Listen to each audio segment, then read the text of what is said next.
Lis 10 livres de développement personnel et ta vie va changer. Vraiment? Mais c'est trop facile alors. Je suis Alexandre et si c'est la première fois que tu me découvres à travers cette vidéo, abonne-toi. Si je te disais que certains livres de développement personnel peuvent te faire perdre du temps, ton temps et ta lucidité, me croirais-tu? Bon, peut-être oui, peut-être pas.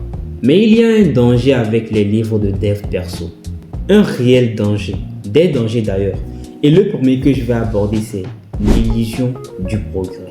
Tu vois, quand tu lis un livre et tu te sens hyper motivé, en mode waouh, je suis en train de progresser ou je suis en train de changer. C'est un peu illusoire, hein?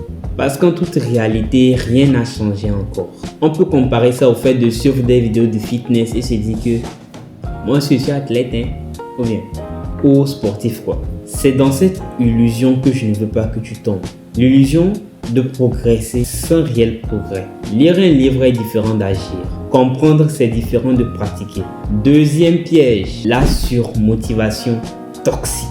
La plupart des livres de développement personnel te diront de penser positif, de croire en toi ou de répéter des affirmations positives. C'est bien, c'est un boost. Mais le truc est que chaque jour a ses propres réalités et ses propres couleurs. Il peut arriver que tu sois de mauvaise humeur ou que tu sois brisé intérieurement à cause de certaines choses. Et au-delà de tout cela, culpabiliser parce que tu te rends compte que tu ne vis pas ce que les livres de dev perso te recommandent de vivre. Ou plutôt, tu n'es pas dans le mood de ces livres-là.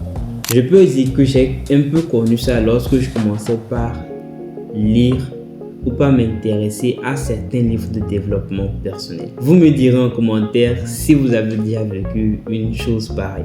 Moi, je comprends au final que la vraie progression, elle, est ennuyeuse. Ennuyeuse dans le sens où ça prend du temps.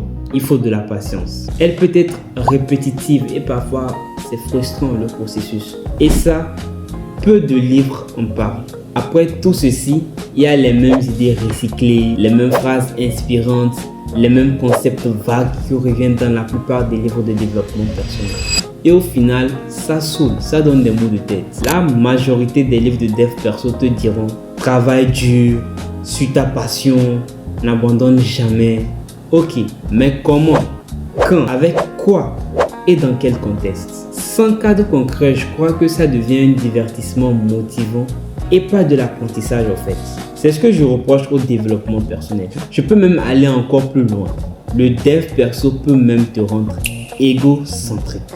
Et oui, le truc est que la plupart des contenus de développement personnel répètent en boucle ton bonheur, ta réussite, ton succès, ton mindset, ton, toi, tu vois.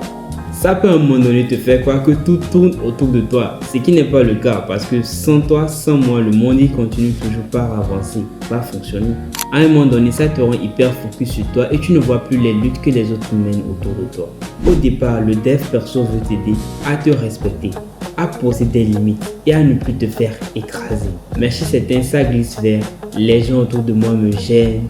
Telle personne ne mérite pas ma présence, telle personne ne mérite pas que je cause avec elle. Très peu, je dis bien très peu de livres insistent sur le service qu'il faut rendre aux autres, sur notre contribution dans la vie des autres, sur comment construire avec les autres et comment être utile aux autres.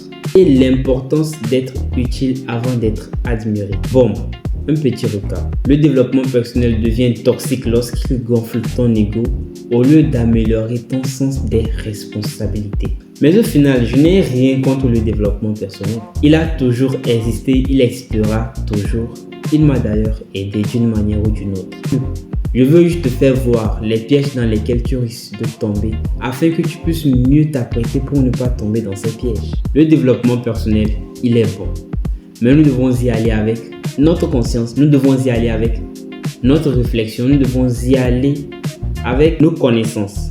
Parce qu'il va falloir faire la part des choses. Tu n'es pas obligé de lire tous les livres de dev perso ou de les collectionner comme un trophée. Penser ne suffit pas, il faut agir.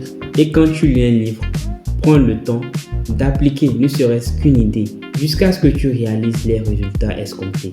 Et puis une chose, le dev perso ce n'est pas seulement les livres que l'on lit ou ces vidéos YouTube que l'on voit des coachs et tout.